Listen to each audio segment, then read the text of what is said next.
back from all the jargon and all the paranoia in Star Wars movies for just a minute and realize that it's very easy to set up a false flag operation.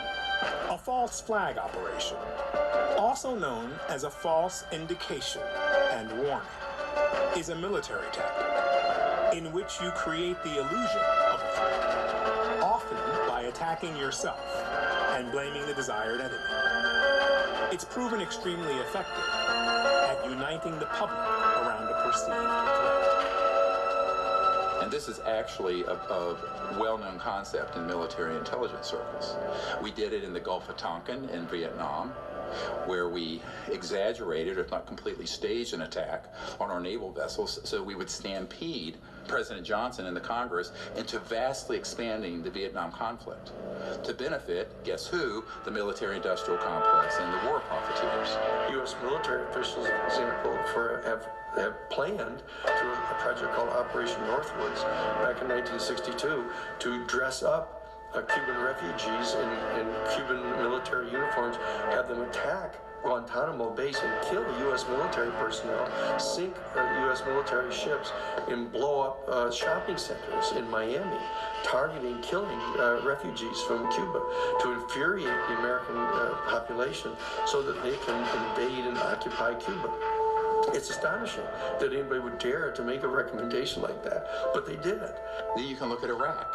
Concocted all kinds of false information about weapons of mass destruction, which Saddam Hussein did not have, and it was known in intelligence circles he didn't have. Fracture that whole part of the world, and now we have ISIS.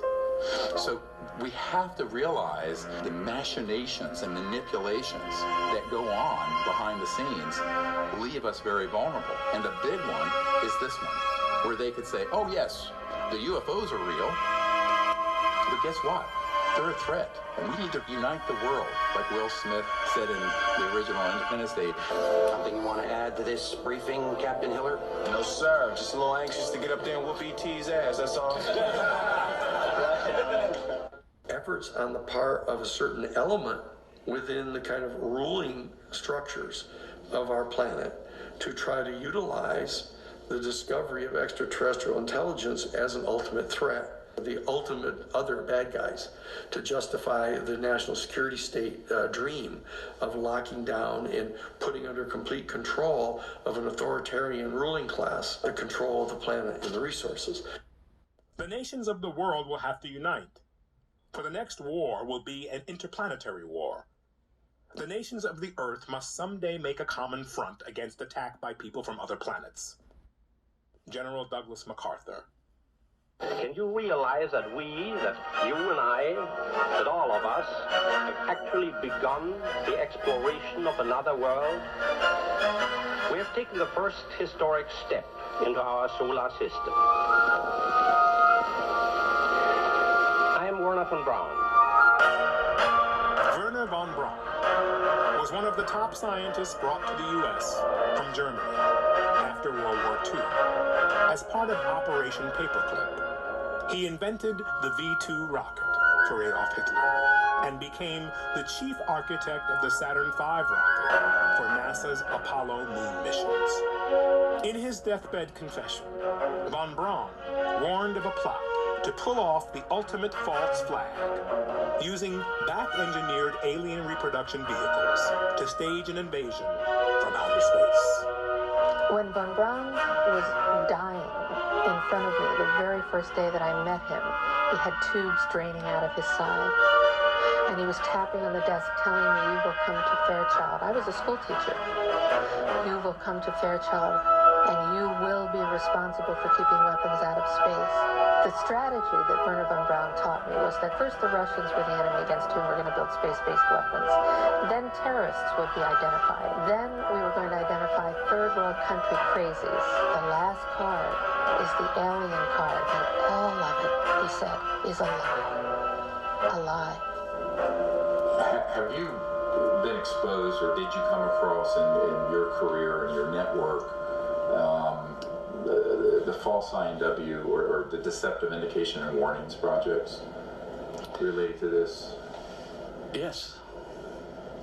And what did you find out about those? that's pretty hush. I don't think I should talk about that. Yeah. I mean, that's where when I briefed the head of the Defense Intelligence Agency, that was the main subject. That is, that's very sensitive. Yeah, it's very sensitive. Yeah.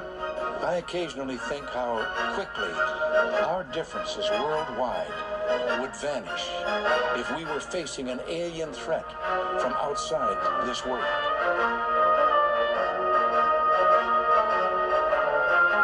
Well, the only problem with that is that if you look at the technologies that permit for interplanetary interstellar travel, it's 1,000 times more developed than a hydrogen bomb, which, if we were to have a massive exchange of nuclear weapons, would leave most of all life on Earth extinguished.